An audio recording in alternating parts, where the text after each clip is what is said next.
इस कार्यक्रम के पुण्यार्चक हैं श्रीमती शकुंतला गोधा, श्री पवन जैन गोधा, प्रीति गोधा, अशोक, राजेंद्र, अनिल, सुनील, अंकुर, त्रिशला, सिमरन गोधा एवं परिवार। Firm Arihant transport, Adinath trailer service, Shaktinagar, Delhi.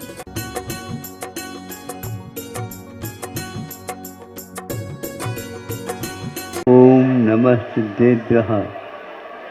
अहिंसा परमो धर्म की। आचार्य गुरुवर श्री कुंद कुंद भगवान की। आचार्य गुरुवर श्री ज्ञान सागर मुनि महाराज की।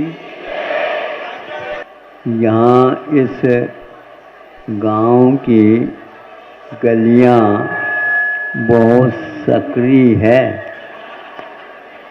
इसलिए आप लोग महाराजों के लिए आने जाने की अपेक्षा से स्थान छोड़ करके ही और अपने आप को व्यवस्थित करके ही चले, नहीं तो एक हाथ में एक हाथ पकड़ करके चलने लग जाओगे, यहाँ पर चक्का जाम हो जाएगा।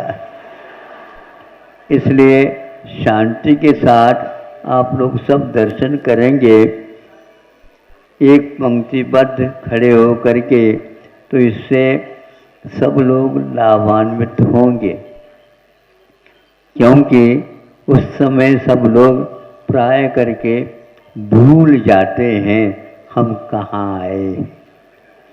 उनको और कुछ नहीं दिखता, एक ही दिखता है। क्या दिखता बता? तो ऐसे स्थिति में क्या करेंगे बताओ? सभी छोटे बच्चे रहते हैं, महिलाएं रहती हैं, वृद्ध भी रहते हैं। वो यदि मान लो थोड़े बहुत धक्का लग गया, गिर जाएंगे तो हड्डी टूट गई तो आपको ही लगेगा, उसका क्या मिलेगा?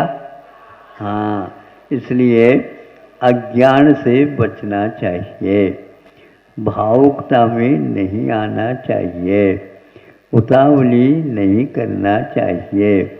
ये सारे गुण धर्मात्मा के पास रहते हैं और रहना चाहिए। आजकल की शिक्षा में ये कुछ पढ़ाते नहीं, बताते नहीं, इसलिए आप लोग भी क्या करेंगे, इसलिए हमें कहना पड़ता है। अब देखो, ऐसे ही वातावरण था, एक अतिथि रूप में थे और एक के यहाँ वह चले जा रहे हैं, मेहमान जिसको बोलते हैं। अब मेहमान की परीक्षा करने के लिए, अथवा हमारे यहाँ भी इस प्रकार की गतिविधियाँ चलती हैं धार्मिक, ये भी थोड़ा सा बताने के लिए उन्होंने हाँ आइए कहा। आंगन में वो आ गए और उनके लिए पैर धोने के लिए एक लोटा, छोटा सा लोटा या यूं कह तो लुटिया भर करके दे दिया, पैर धो लीजिए। उससे पहले जब आंगन में वो आ गए, उसमें थोड़े से कीचड़ जैसा था, उससे उनके पैरों में वह कीचड़ चिपक गए। अब वह उसी जो लुटिया से उनके पैर भी धोना और वो कीचड़ को भी साफ करना। उन्होंने क्या कर दिया मेहमान जी, वो भी बहुत चतुर थे, ये हमारी परीक्षा लेना चाह रहे हैं। हम परीक्षा में उत्तीर्ण तो होंगे, लेकिन आगे के लिए इनको पहचान हो जाएगा कि एक से एक लोग हुआ करते हैं। अब उन्होंने जो मिट्टी भी थे, उस मिट्टी के द्वारा उस सारे कीचड़ को साफ कर लिया। हाथ में भी किए, कोई कीचड़ नहीं आया और कीचड़ पूरा साफ हो गया। 2-3 बार ऐसे करने से बिल्कुल पैर साफ हो गए। अब थोड़े से उन्होंने पैर धो लिए, सब बढ़िया काम हो गया। और कहा ये लुटिया में पानी अभी है, इसको जोखिम के साथ रख देता। ये तो दद्दा हमारे से भी आगे के है। हम सोचते थे हम कक्का बनेंगे, लेकिन ये तो दद्दा बन कर के आ गए। पहले के लोग इस प्रकार धार्मिक वातावरण में भी अपने आप को सुरक्षित रखते हुए दूसरे के लिए भी वह पाठ दे सकता है। हमारे यहाँ चूंकि जल को जल मानते हुए भी एक प्रकार से जल में भी जीव होते हैं। आज का विज्ञान भी इस ओर धीरे धीरे पास आ रहा है। पहले वनस्पति में जीव विज्ञान नहीं मानते थे। जब वो कलकत्ता के वसु जगदीश तो उन्होंने इसके बारे में शोध किया। इन लोगों का आधुनिक शोध है, लेकिन फिर भी उसमें जीवत्व है क्या नहीं, इसका परिज्ञान उनको कराया गया। तो इसी प्रकार जल में भी जीव होते हैं। इसको हम जैनियों के यहाँ ये पहले से ही रखा गया, बता दिया गया। क्या बता दिया गया है कि पानी छान करके ही उपयोग में लाना चाहिए। यह इसके लिए एकमात्र पहचान है कि शोध अपने छान करके पानी के अंदर रहने वाले जो सूक्ष्म जीव हैं उनको भी पुनः उसी जल में स्थानांतरित करने से क्या होता है, जीव दया का पूर्ण पालन होता है। यह आज धीरे धीरे विज्ञान भी स्वीकार कर रहा है। उसमें जब तक प्राणवायु का अस्तित्व बना रहता है तब तक उसमें एक प्रकार से जो रंग है वह अलग रहता है। जब वह प्राणवायु उसमें से कम हो जाती है अथवा तपाने के द्वारा वह पूर्ण हो जाती है तो उस समय उसका रंग अलग होता है। इसलिए कहा गया है कि वह ये 2 बार यदि मान लो आप तपाते हैं, कई लोग कहते हैं महाराज वो ठंडा हो गया, पूर्ण रूप में आ गया, अब उसको क्या करेंगे हम, तो उसको पुनः मान लो करते हैं। पुनः करने के उपरांत वह जल एक प्रकार से और दुपको हो जाता है। और दुपको होने से एक प्रकार से शरीर के स्वास्थ्य के लिए वह हानिकारक होता है। इसलिए बासा पानी का उपयोग नहीं करते और 2 बार उसको पकाने से उसका महत्व कम हो जाता है। जैसे एक बार घी को आपने कोई तलने की योग्य चीज है तल लिया, भुजिया पूड़ी वगैरह निकाल लिया, फिर भी घी बच गया तो वह सास क्या कहती है घर में, बेटा थोड़ा सा लिया करो घी, समझे। हाँ, अभी भी इसको 10 दिन और ले जाना है। ये मैं कह रहा था कि उसके बाद दोबारा जब पूरी निकलेगी, भुजिया बनाएंगे, उसके स्वाद को और पहले के स्वाद को, क्यों, पहले खेत में बैठ जाओ, दूसरे खेत में बैठोगे तो वो पूड़ियों का आनंद नहीं आएगा। तो ये क्या कह रहा है, ये कह रहा है कि छानने की अपेक्षा से तो उसका जीवत्व बनाए रहता है, किंतु एक बार उसको गर्म कर दिया, बार बार गर्म करने से वो गड़बड़ होता है। अब देखो सुबह की रोटी को शाम को आप ठंडी हो गई, अब क्या करें, बघार दो, बघार समझते हो, हाँ फाणगी हाथ ले अंदर कर्नाटक में पानी हंस रहे हैं, कड़का कड़का फोड़नी म्हणतात त्याला.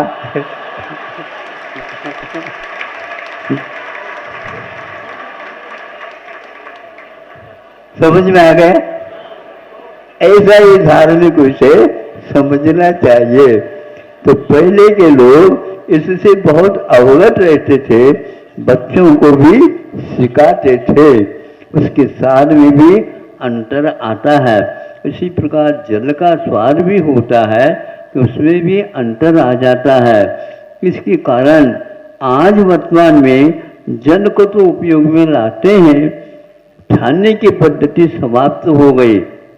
दूसरा, उसको गर्म करने की जो पद्धति रहती थी वह विषाक्त न हो, ज़्यादा उसको तपाने से और उबालने से, बार बार उबालने से उसमें जो सत्व है, जो हानिकारक तत्व उसमें आ जाते हैं और वह प्राण को जो स्फूर्ति देने वाले तत्व है वो नष्ट हो जाते हैं. इसलिए उस प्रकार के जल को अपने यहाँ निषिद्ध कहा है. दूसरे के काम में आप ले सकते हैं, किंतु उसका पुनः पुनः यदि करते हैं तो ठीक नहीं. तो बहुत लोगों के यहाँ जो शाम को इस प्रकार करते हैं अथवा शाम के जो है सुबह तक रखते हैं, तो उसके लिए दूसरे स्वाद लाने के लिए या स्वादिष्ट बनाने के लिए वह इस प्रकार उपयोग करते हैं, वह स्वास्थ्य के लिए हानिकारक है. अपने यहाँ इसको पहले से ही निषिद्ध किया गया है. ये इसलिए आहार ही औषध होता है और आहार प्राणों को बनाने के लिए, समृद्ध करने के लिए कारण होता है. प्राणों के रूप में परिणत होने की क्षमता अन्न के पास, भोजन के पास रहती है, लेकिन उसमें जो सत्व है वो यदि चला जाता है अग्नि इत्यादि के माध्यम से तो वह गड़बड़ होता है. अब देखो, ये एक उदाहरण देता हूँ. एक चूर्ण होता है और एक फाकी होता है. एक आटा के रूप में पिष्ठी होती है और एक जो है चूर्ण होता है. तो ये दोनों एक प्रकार से भिन्न भिन्न संस्कारों को लेकर के औषध के निर्माण के क्षेत्र में काम में आते हैं. दूसरा तीसरा कौन सा आता है? काढ़ा. काढ़ा मानते त्याला. काढ़ा का अर्थ क्या होता है? वह एक प्रकार से पानी में बनता है और उबाल देते हैं तो वह काढ़ा हो जाता है. किसी को खांसी हो जाए इत्यादि हो जाए तो अब पानी का स्वरूप बदलता जा रहा है.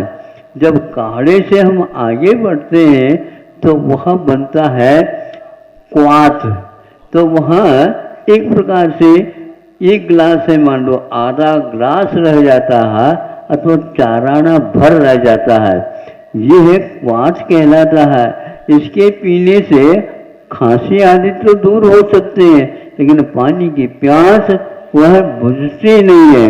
इसलिए जल में भी इस प्रकार के तत्व रहते हैं जो हमारे लिए पौष्टिक होते हैं और आरोग्यप्रद भी रहते हैं.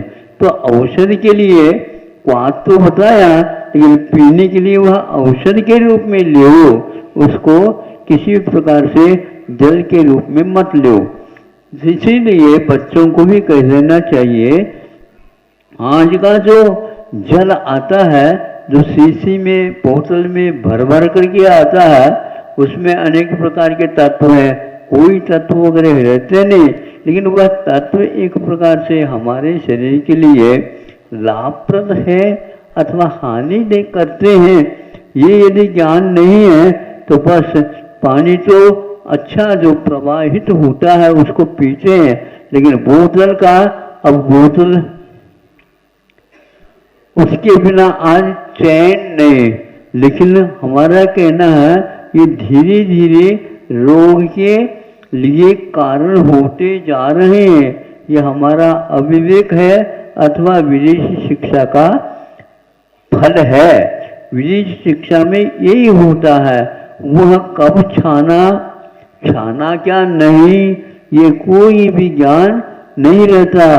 उसमें जीव रहते हैं, उसको छानते नहीं है तो हमारे लिए सीधे पीते हैं तो निश्चित रूप से हानिकारक होते हैं। पेट में योनि स्थान बनने में देर नहीं लगता। पेट में यद्यपि जठराग्नि रहती है, फिर भी हम उसको सुरक्षित रखेंगे तो ये काम में आता है। पेट में जाने के उपरांत जो आपने भोजन किया है उसमें क्या होता है कि सचित यानी जिसके जीवत्व है उसका यदि सम्मिश्रण होता है तो वहाँ पर जीवों की भी उत्पत्ति हो जाती है। इसलिए द्विदल का विधान किया गया है। द्विदल दाल ले लो तो कोई बाधा नहीं है, लेकिन दाल को यदि हम मठा है या दही है इसके साथ लेते हैं तो भीतर जाकर के वह जीवों की उत्पत्ति में कारण हो जाता है। अपनी यहाँ घी तो अभक्ष नहीं कहा, लेकिन मक्खन को नवनीत को अभक्ष क्यों कहा? क्योंकि उसमें अंतर्मुहूर्त के उपरांत निश्चित रूप से लट जो द्विंद्रिय आदि जीव हैं उनकी उत्पत्ति हो जाती है। उसको चीजें हम ले लेंगे तो जीव सहित होने से रोग होने की संभावना रहती है। संभावना के पक्षी बात है, वो हो ही जाते हैं। उसको दूर करने के लिए अपने पास कोई औषध नहीं है, अपने पास और कोई रास्ता नहीं है। इसलिए आप लोग जीव विज्ञान के बारे में भी तो जानकारी लिया करो। केवल दवाई लेने से कुछ नहीं होता, किंतु उससे क्या हो रहा, क्या हानि हो रही है, क्या लाभ मिल रहा है, ये ज्ञान सामान्य विज्ञान में हमें दिया जाता था। अहिंसा परमो धर्म की। ओम नमस्तेभ्यः। अहिंसा परमो धर्म की। आचार्य गुरुवर श्री कुंद कुंद भगवान की। आचार्य गुरुवर श्री ज्ञान सागर मुनि महाराज की।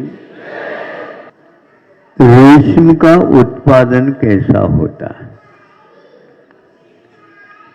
आज वह रेशम की साड़ियाँ वगैरह मिलती भी और नहीं भी मिलती, उनके स्थान पर कृत्रिम रेशम बना करके उसको काम में लाया जाता है। कुछ भी हो, प्राचीन काल में इसकी परंपरा बहुत दूर तक जुड़ी हुई थी। सब लोग इसको पसंद करते थे।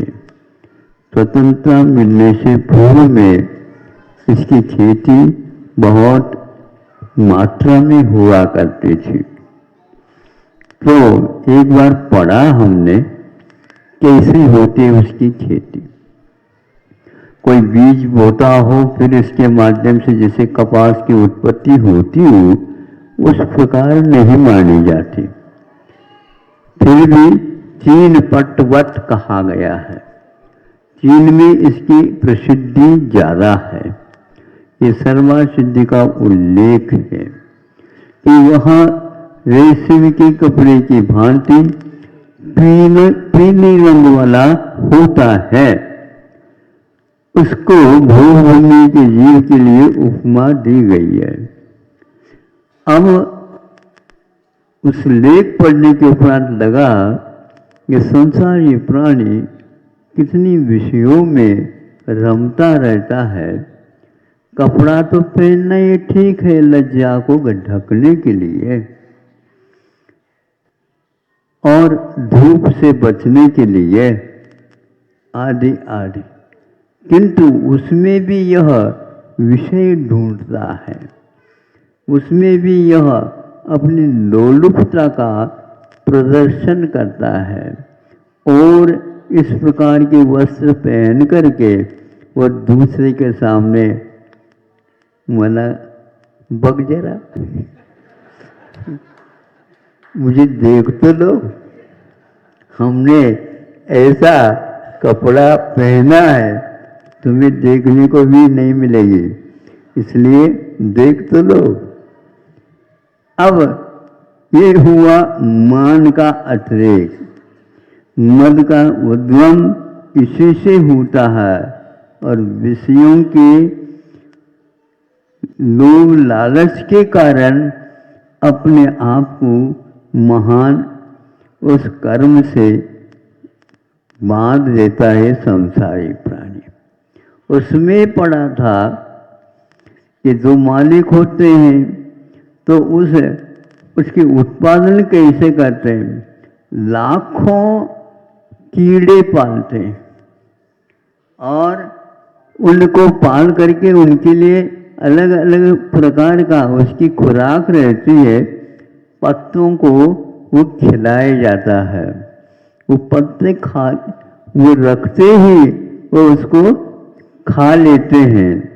खा करके फिर इसके उपरांत उसके मुख से लार निकलती है। कौन? उन कीड़ों के मुख से। उस लार के द्वारा वह लार बाहर नहीं छोड़ता, वो लार जो है अपने आप को लपेट देता है, स्वयं के शरीर को ही लपेट देता लार के द्वारा और वो भीतर रह जाता है। इसको पूर्ण कार्य देख करके वो क्या करते हैं, उबलते हुए पानी में इन कीड़ों को डाला जाता है। तभी वह उस उबलते हुए पानी के कारण वह जो लार थी वह सूत के रूप में परिवर्तित हो करके उसको चिपकी रहती है और भीतर का कीड़ा मर जाता।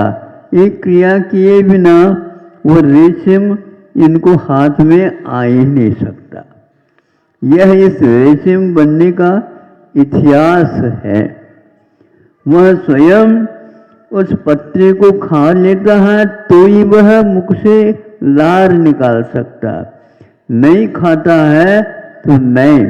किंतु दूसरी वस्तु को वह देखना भी नहीं चाहता।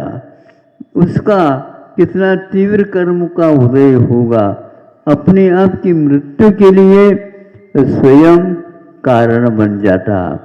आज आत्मदाह की, आत्महत्या की ये प्रचलन बहुत होता जा रहा है। इसके पीछे भी इसी प्रकार का तथ्य जुड़ा हुआ रहता है। वह क्षणिक सुख के हेतु अपने आप को भी मारने के लिए तैयार होता है। यह रेशम कीड़ा एक प्रकार से पुराण ग्रंथों में इसका उल्लेख मिलता है। ऐसा नहीं कि काल्पनिक उपन्यास का वह विषय हो, नहीं, मतलब अपने आप के जीवन को अपने आप के लोभ लालच से हम लोग समाप्त कर लेते हैं। आज जितने भी कार्य हो रहे हैं वह पंचेंद्र के विषयों के साथ उसका घनिष्ठ संबंध है, जो कि हमेशा असंयम की भूमिका में उनको रख देती है। असंयम एक ऐसी मार्गना है वह ज़्यादा दिन टिकेगी, सम्यक दर्शन के लिए भी घातक सिद्ध हो जाता है। 66 सागर काल तक वह व्यक्ति सम्यक दर्शन को पाल सकता है, लेकिन असंयम की भूमिका में पाल नहीं सकता। बीच में संयम को लेना पड़ता, तब कहीं जाकर के इतनी बड़ी लंबी आयु को पूर्ण किया जा सकता। 3-4 किस्तों में उसके वहाँ विभाजन की क्रिया होती है। मैं इसलिए कह रहा हूँ कि पंचेंद्र के विषयों का संबंध यही नहीं रहता, स्वर्गों में भी चला जाता है। स्वर्गों में भी इस प्रकार के इंद्रियों के विषयों के निमित्त वह अपने आप को आत्मदाह के रूप में स्पष्ट काम में लाता है। वह कीड़ा मर गया, उसके लार को रेशम का रूप दे दिया गया और इस प्रकार लाखों कीड़े जब मनते हैं, सुन रहे हैं आप, तो आपके साड़ियाँ बनती हैं, आपके लिए कोसा का साफा बांधा जाता है, आपके लिए और भी रेशम के शाल वगैरह बनाए जा सकते हैं, बनाते हैं। यह पहले प्रचलन में ज्यादा था, आज उसके नाम से कृत्रिम वह रेशम को उत्पन्न कर दिया जाता है और आप उसको पहन लेते हैं। पहनना अनिवार्य ठीक है, लेकिन कषाय के वशीभूत होकर के पहनना, उसे कभी भी इस शरीर से मुक्ति नहीं मिलेगी। आप लोग अपने मुक्ति को चाहते हो? मुक्ति का अर्थ कोई मालूम है आप लोगों को? शरीर जब छूटता है तब वो मिटती है। शरीर तो कभी मृत्यु हो जाए तो मिट ही जाता है, ऐसा मिटना नहीं, किंतु दोबारा शरीर मिले ही नहीं। दोबारा कैसे शरीर नहीं मिले? उसके योग्य यदि हमारे पास कर्म नहीं बंधा है तो वो नहीं मिलता है। ये बीज और वृक्ष, इसकी परंपरा अनादिकालीन है, किंतु अनादिकाल से आया है, इसलिए अनंत काल तक आगे भी जाएगा, ये नियम है नहीं। किंतु अभव्य का वह हमेशा हमेशा बना रहता है। भव्य को कथनचित ऐसे अवसर प्राप्त होते हैं, उन अवसर प्राप्ति के काल में वह अपने आप के होश को संभालता है। गुरुओं की वाणी सुन करके या शास्त्र स्वाध्याय करके, देव दर्शन करके, अथवा संसार की लीला के बारे में समझ करके जगत का स्वभाव, जगत के स्वभाव के बारे में चिंतन करता है, तो कई महाराजों को और कई तीर्थंकरों को भी इस प्रकार प्रत्येक बुद्ध बनने का अवसर प्राप्त होता।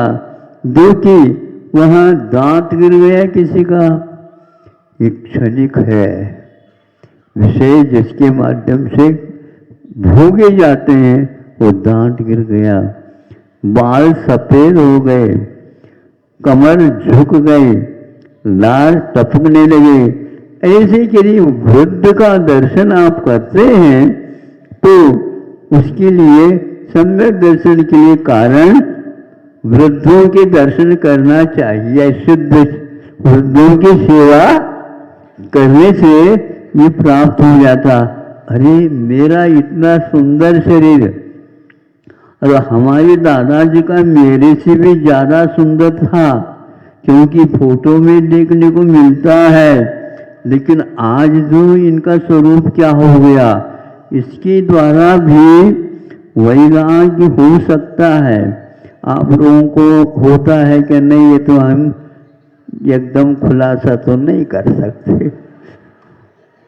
हाँ, वृद्धों की सेवा करने से हड्डी हड्डी रह जाते हैं, चमड़ी चमड़ी रह जाते हैं, मुख में दांत नहीं रहते हैं, नाड़ हिलती रहती है, कान सुन नहीं सकते।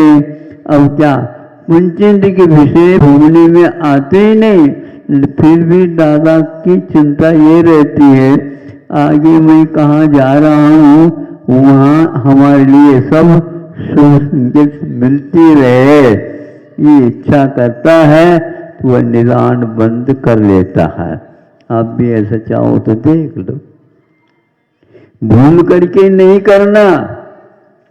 हाथी यदि फोकट में मिलता है तो कभी भी नहीं लेना।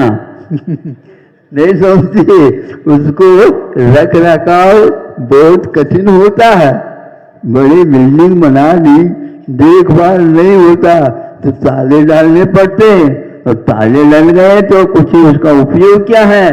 तो भूत लोग कहते हैं, भूत पिशाच, वो हम यहाँ पर रहते हैं और उसमें कोई भी जा नहीं सकता, जाएगा तो वह ऊपरी वाला चिपक जाएगी। इसलिए बड़े भवन बनाने का विकल्प बोलो है, बहुत सारे भवन बना करके आप रखोगे, मंजिल की मंजिल बनाओगे, उसमें और कौन रहेगा, आप तो एक कमरे में रहेंगे। खाली रहेगा, खाली दिमाग जैसे शैतान का होता है, शैतान वहीं पर जाकर के रहेंगे, वो प्रीत बाधा होगी। इसलिए ज्यादा की कल्पना छोड़ दो। दो राष्ट्र ज्यादा धनाढ्य हुए हैं, अब उनको बहुत तकलीफ हो रही बताते हैं। क्यों हो रही है? उसको वह प्रबंध, उसका प्रबंध नहीं कर पा रहे हैं। स्थिति ऐसी है, ये क्षणभंगुर संसार है। उस रेशम के कीड़े के बारे में मैं जब कभी पढ़ता हूँ, याद करता हूँ, तो ये आत्मा एक प्रकार से अपने कषायों के कारण ऐसे कर्म, जैसे रेशम लार को रेशम के रूप में परिवर्तित कर देते हैं। ऊपर यह शरीर है, ये एक चद्दर की भांति काम कर रही है। भीतर देखो क्या आपके दोनों ये उंगलियां, ये तरजीह बोलती है, इसको अंगुष्ठ बोलते हैं, और दोनों नाक के ऊपर अपने आप ही दबा देंगे। क्यों? इसलिए ऊपर का चद्दर ढका हुआ था तो वो उकड़ गया। क्या है उसमें? 9 द्वार बहे घिनकारी, 9 द्वारों का हमेशा खुला रहते हैं, उसमें से स्राव होता रहता है। ऐसा वह बीभत्स वस्तुओं का रसूंगा।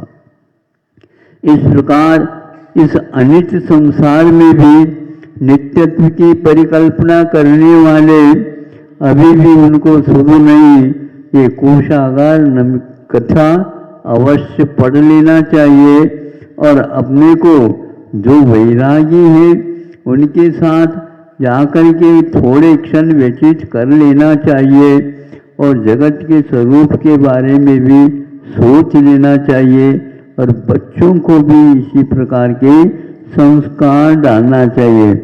आप बंधु कहलाते हैं, आपके पास आश्रित होकर के रहने वाले रहते हैं, वो उनके ऊपर आप यदि कृपा करना चाहते हैं, बड़े बड़े भवन, बड़ी बड़ी राशि आदि आदि की इकट्ठा करने की अपेक्षा उचित कर लो, लेकिन मुख्य रूप से वे अवश्य समझें अपने जीवन के महत्व को। अन्यथा यह जीवन आपका जो मौलिक है, कब्बे को उड़ाने के लिए रत्न को फेंक रहे हैं, ऐसी दशा हुई है। ऐसा जो होता है उसे रत्न का महत्व ज्ञात नहीं है, इसलिए कब्बे को उड़ाने के लिए रत्न का प्रयोग करता है। ये सब उपदेश हम ही लोगों के लिए कृपा करके पूर्व के आचार्यों ने, उपाध्यायों ने, ऋषियों ने अपने जीवन को निरीहता के साथ व्यतीत करते हुए साहित्य का सृजन करके दे दिया है। उन साहित्य का अवलोकन भी सुबह उठते ही अखबार का बंडल आप लोगों के पास आ जाता है, उसको तो पढ़ते हो, एक आध बार कम से कम उन स्वाध्याय का भी आप अभ्यास प्रारंभ कर लो। यह जैसे आज 10 मिनट लग गए, इसी में आप लोगों को बात समझ में आ गई, तो स्वाध्याय भी करेंगे तो अवश्य ही तत्व ज्ञान आपको हो जाएगा। हमारी रुचि तो यही है, भावना कि आप लोगों को भी तत्व अच्छा लग जाए। तत्व का अर्थ क्या है? ये अपने भाव धर्म माना जाता है।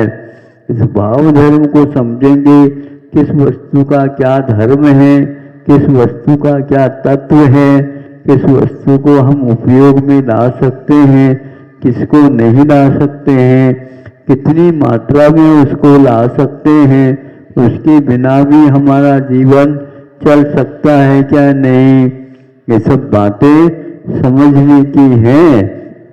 खाते हो, पीते हो, सोते हो, सब कुछ क्रियाएं करते हो, किंतु वो कहाँ तक उचित है, कितनी मात्रा में होना चाहिए, इसका भी विवेक होना चाहिए।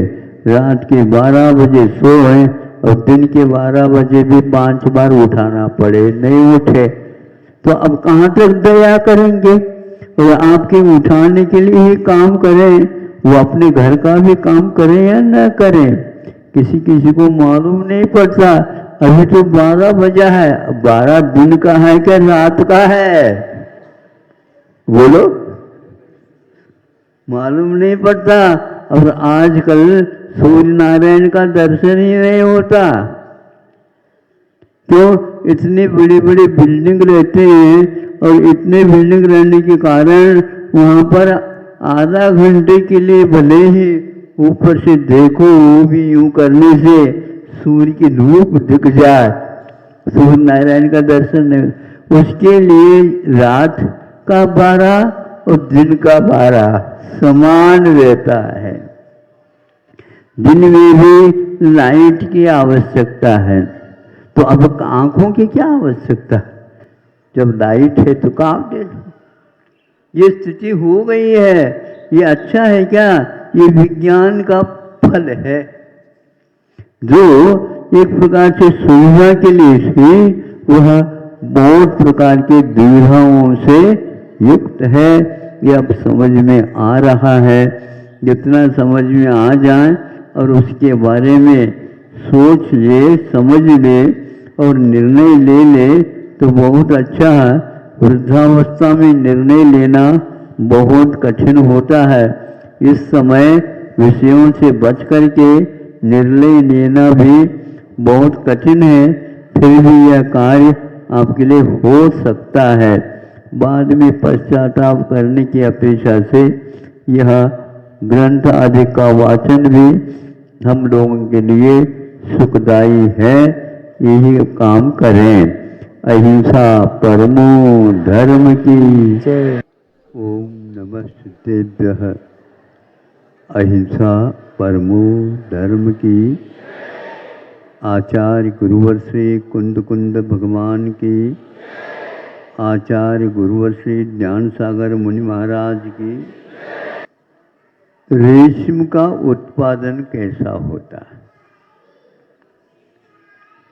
आज वह रेशम की साड़ियाँ वगैरह मिलती भी है और नहीं भी मिलती। उनके स्थान पर कृत्रिम रेशम बना करके उसको काम में लाया जाता है। कुछ भी हो, प्राचीन काल में इसकी परंपरा बहुत दूर तक जुड़ी हुई थी। सब लोग इसको पसंद करते थे। स्वतंत्रता मिलने से पूर्व में इसकी खेती बहुत मात्रा में हुआ करती थी। तो एक बार पढ़ा हमने कैसे होती है उसकी खेती।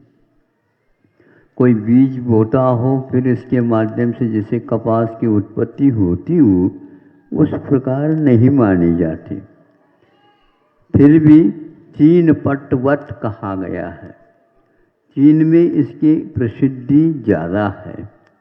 ये सर्वा सिद्धि का उल्लेख है कि वहाँ रेशम के कपड़े की भांति पीले रंग वाला होता है। उसको भूभूमि के जीव के लिए उपमा दी गई है। अब उस लेख पढ़ने के उपरांत लगा कि संसारी प्राणी कितनी विषयों में रमता रहता है। कपड़ा तो पहनना ये ठीक है, लज्जा को ढकने के लिए और धूप से बचने के लिए आदि आदि, किंतु उसमें भी यह विषय ढूंढता है। उसमें भी यह अपनी लोलुपता का प्रदर्शन करता है और इस प्रकार के वस्त्र पहन करके वह दूसरे के सामने मना बक जरा, मुझे देख तो लो, हमने ऐसा कपड़ा पहना है, तुम्हें देखने को भी नहीं मिलेगी, इसलिए देख तो लो। अब ये हुआ मान का अतिरेक। मद का उद्गम इसी से होता है और विषयों के लोभ लालच के कारण अपने आप को महान उस कर्म से बांध देता है संसारिक प्राणी।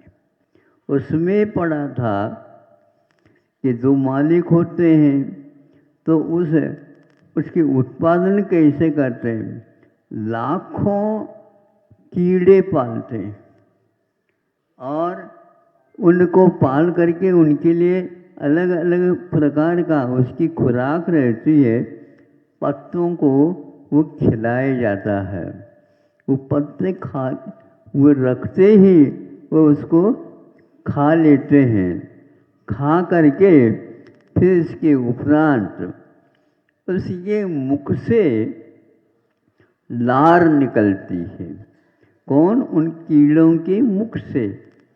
उस लार के द्वारा वह लार बाहर नहीं छोड़ता, वो लार जो है अपने आप को लपेट देता है, स्वयं के शरीर को ही लपेट देता लार के द्वारा और वो भीतर रह जाता है। इसको पूर्ण कार्य देख करके वो क्या करते हैं, उबलते हुए पानी में इन कीड़ों को डाला जाता है। तभी वह उस उबलते हुए पानी के कारण वह जो लार थी वह सूत के रूप में परिवर्तित हो करके उसको चिपकी रहती है और भीतर का कीड़ा मर जाता। एक क्रिया किए बिना वो रेशम इनको हाथ में आ ही नहीं सकता। यह इस रेशम बनने का इतिहास है।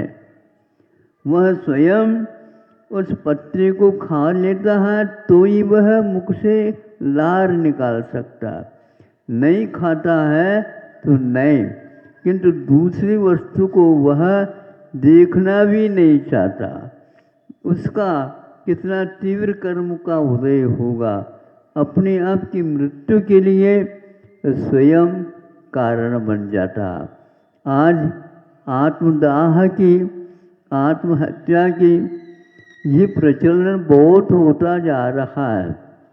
इसके पीछे भी इसी प्रकार का तथ्य जुड़ा हुआ रहता है।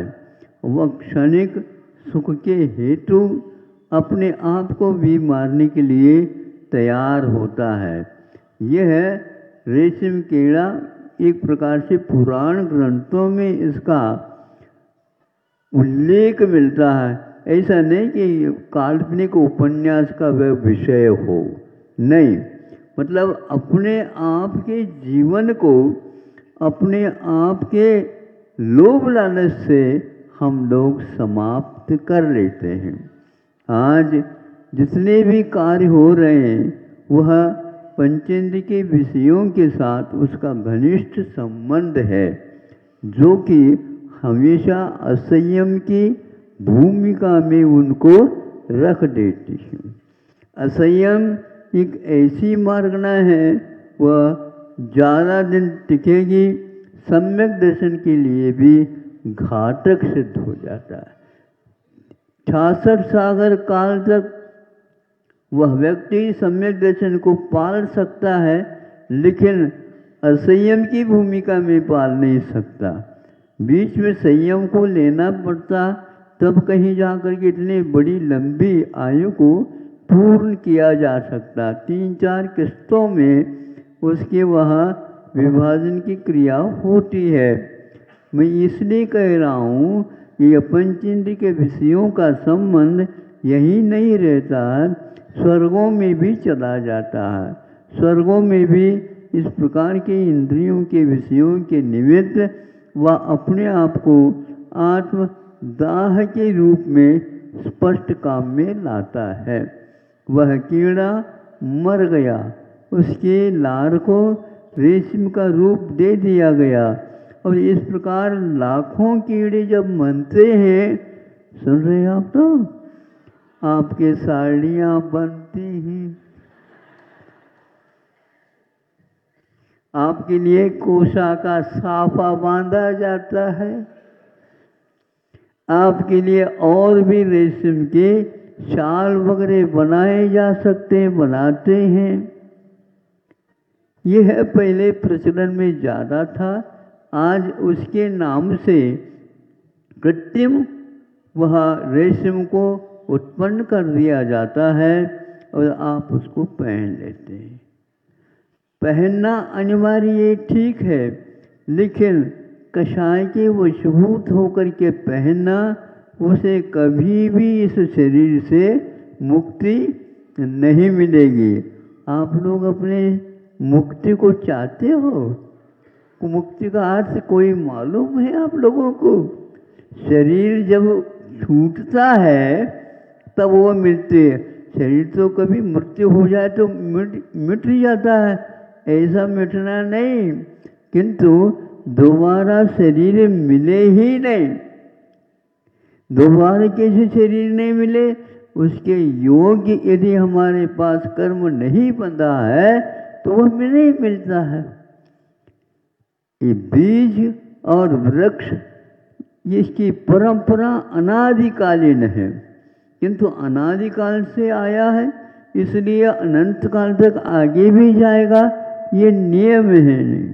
किंतु अभव्य का वह हमेशा हमेशा बना रहता है। भव्य को कथंचित ऐसे अवसर प्राप्त होते हैं, उन अवसर प्राप्ति के काल में वह अपने आप के होश को संभालता है।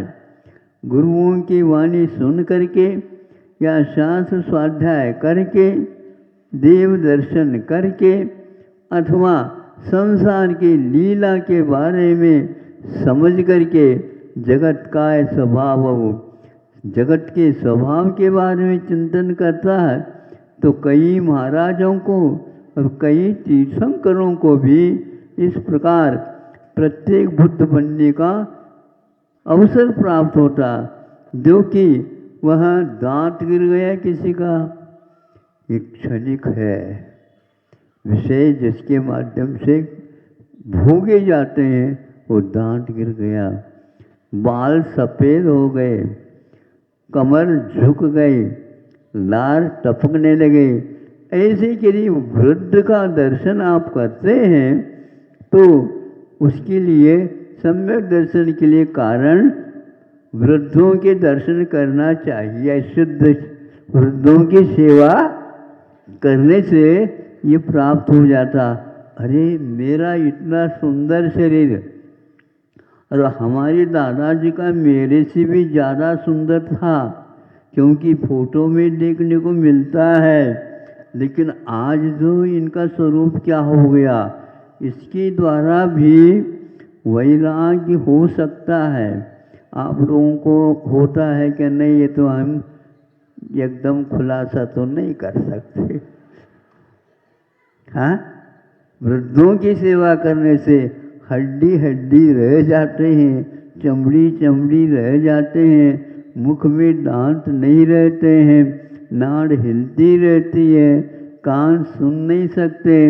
अब क्या पुंचेंद्र के विषय भोगने में आते ही नहीं, फिर भी दादा की चिंता ये रहती है आगे मैं कहाँ जा रहा हूँ, वहाँ हमारे लिए सब शुभ संकेत मिलती रहे, ये इच्छा करता है तो वह निदान बंद कर लेता है। आप भी ऐसा चाहो तो देख लो, भूल करके नहीं करना। हाथी यदि फूकट में मिलता है तो कभी भी नहीं लेना नहीं समझते, उसको रख रखाव बहुत कठिन होता है। बड़ी बिल्डिंग बना दी, देखभाल नहीं होता तो ताले डालने पड़ते हैं, और ताले डल गए तो कुछ उसका उपयोग क्या है। तो भूत लोग कहते हैं, भूत पिशाच, वो हम यहाँ पर रहते हैं और उसमें कोई भी जा नहीं सकता, जाएगा तो वह ऊपरी दरवाजा चिपक जाएगी। इसलिए बड़े भवन बनाने का विकल्प बोलो है, बहुत सारे भवन बना करके आप रखोगे, मंजिल की मंजिल बनाओगे, उसमें और कौन रहेगा, आप तो एक कमरे में रहेंगे। खाली रहेगा, खाली दिमाग जैसे शैतान का होता नहीं, शैतान वहीं पर जाकर के रहेंगे, वो फिर बाधा होगी। इसलिए ज़्यादा की कल्पना छोड़ दो। जो राष्ट्र ज़्यादा धनाढ्य हुए हैं, अब उनको बहुत तकलीफ हो रही बताते हैं। क्यों हो रही है? उसको उसका प्रबंध ही नहीं कर पा रहे हैं। स्थिति ऐसी है, ये क्षणभंगुर संसार है। उस रेशम के कीड़े के बारे में मैं जब कभी पढ़ता हूँ, याद करता हूँ, तो ये आत्मा एक प्रकार से अपने कषायों के कारण ऐसे कर्म, जैसे रेशम लार को रेशम के रूप में परिवर्तित कर देते हैं। ऊपर यह शरीर है, ये एक चद्दर की भांति काम कर रही है। भीतर देखो, क्या आपके दोनों ये उंगलियां, ये तरजीह बोलती है, इसको अंगुष्ठ बोलते हैं, और दोनों नाक के ऊपर अपने आप ही दबा देंगे। क्यों? इसलिए ऊपर का चद्दर ढका हुआ था तो वो उकस गया। क्या है उसमें?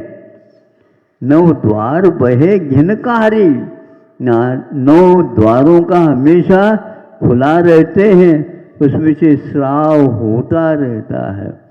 कैसा वह बीभत्स वस्तुओं का रसूंगा। इस प्रकार इस अनित्य संसार में भी नित्यत्व की परिकल्पना करने वाले अभी भी उनको सुध नहीं।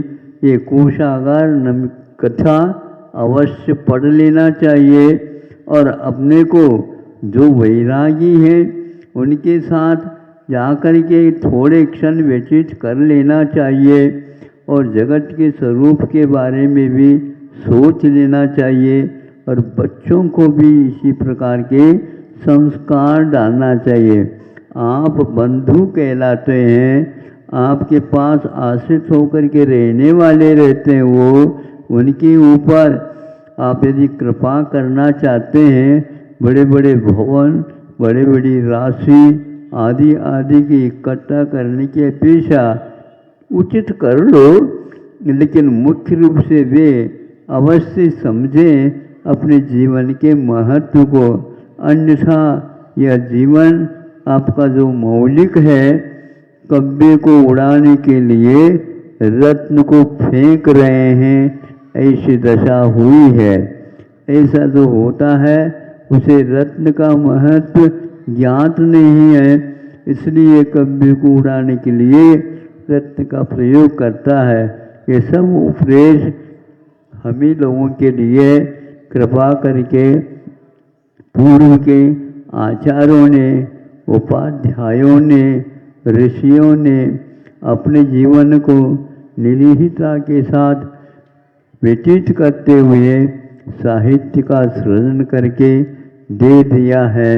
उन साहित्य का अवलोकन भी सुबह उठते ही अखबार का बंडल आप लोगों के पास आ जाता है, उसको तो पढ़ते हो, एक आध बार कम से कम उन स्वाध्याय का भी आप अभ्यास प्रारंभ कर दो। यह जैसे आज 10 मिनट लग गए, इसी में आप लोगों को बात समझ में आ गई, तो स्वाध्याय भी करेंगे तो अवश्य ही तत्व ज्ञान आपको हो जाएगा। हमारी रुचि तो यही है, भावना कि आप लोगों को भी तत्व अच्छा लग जाए। तत्व का अर्थ क्या है? ये अपने भाव धर्म माना जाता है। इस भाव धर्म को समझेंगे, किस वस्तु का क्या धर्म है, किस वस्तु का क्या तत्व है, किस वस्तु को हम उपयोग में ला सकते हैं, किसको नहीं ला सकते हैं, कितनी मात्रा में उसको ला सकते हैं, उसके बिना भी हमारा जीवन चल सकता है क्या नहीं, ये सब बातें समझने की हैं। खाते हो, पीते हो, सोते हो, सब कुछ क्रियाएं करते हो, किंतु वह कहाँ तक उचित हैं, कितनी मात्रा में होना चाहिए, इसका भी विवेक होना चाहिए। रात के 12 बजे सोए और दिन के 12 बजे भी 5 बार उठाना पड़े, नहीं उठे तो अब कहाँ तक दया करेंगे। और आपके उठाने के लिए ही काम करें, वो अपने घर का भी काम करें या न करें, किसी किसी को मालूम नहीं पड़ता। अभी तो 12 बजा है, 12 दिन का है क्या रात का है, बोलो, मालूम नहीं पड़ता। और आजकल सूर्य नारायण का दर्शन ही नहीं होता। क्यों? इतनी बड़ी बड़ी बिल्डिंग रहते हैं और इतने बिल्डिंग रहने के कारण वहाँ पर आधा घंटे के लिए भले ही ऊपर से देखो, वो भी यूं करने से सूर्य की धूप दिख जाए, सूर्य नारायण का दर्शन नहीं, उसके लिए रात का 12 और दिन का 12 समान रहता है। दिन में भी लाइट की आवश्यकता है, तो अब आँखों की क्या आवश्यकता, जब लाइट है तो काम दे दो। ये स्थिति हो गई है, ये अच्छा है क्या? ये विज्ञान का फल है, जो एक प्रकार से सुविधा के लिए थी, वह बहुत प्रकार के दुविधाओं से युक्त है। ये अब समझ में आ रहा है। जितना समझ में आ जाए और उसके बारे में सोच ले, समझ ले और निर्णय ले ले तो बहुत अच्छा है। वृद्धावस्था में निर्णय लेना बहुत कठिन होता है। इस समय विषयों से बच कर के निर्णय लेना भी बहुत कठिन है, फिर भी यह कार्य आपके लिए हो सकता है। बाद में पश्चाताप करने की अपेक्षा से यह ग्रंथ आदि का वाचन भी हम लोगों के लिए सुखदायी है। यही काम करें। अहिंसा परमो धर्म की। इस कार्यक्रम के पुण्यार्चक थे श्रीमती शकुंतला गोधा, श्री पवन जैन गोधा, प्रीति गोधा, अशोक, राजेंद्र, अनिल, सुनील, अंकुर, त्रिशला, सिमरन गोधा एवं परिवार। Firm Arihant transport, Adinath trailer service, Shaktinagar, Delhi.